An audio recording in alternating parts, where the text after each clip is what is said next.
Hi and welcome to this week's weekly roundup, and end of the first week last week of July, and of course that brought with it non-farm payroll, always on the first Friday of any new month. And non-farm payroll traditionally has meant for a fairly quiet week leading up to it. It's one of the most newsworthy articles that affects the that affects the markets. So we're always super cautious leading up to non-farm payroll, but as a result can lead to a fairly boring week.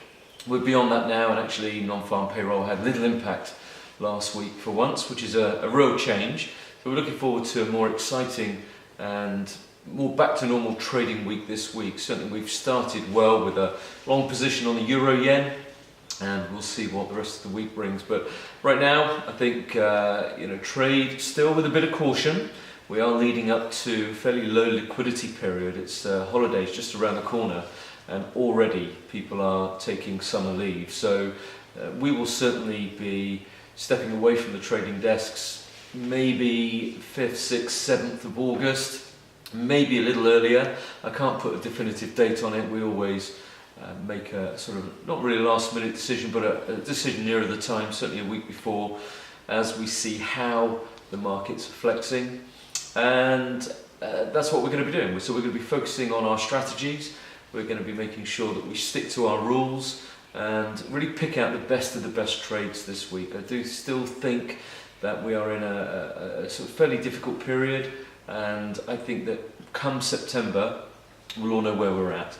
I'm looking at the S&P 500 moving north this morning, which is quite interesting. We had a triangle that had formed, and we were waiting for a breakout. I predicted last week it would break to the downside, and I was wrong.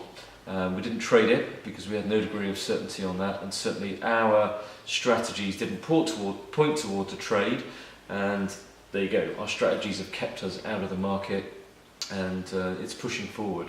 So we'll see if it can make a higher high. I suspect it won't, and then I think it'll lead to more clarity from September onwards. We're still waiting for that bubble to burst, and that will affect the FX markets dramatically as well.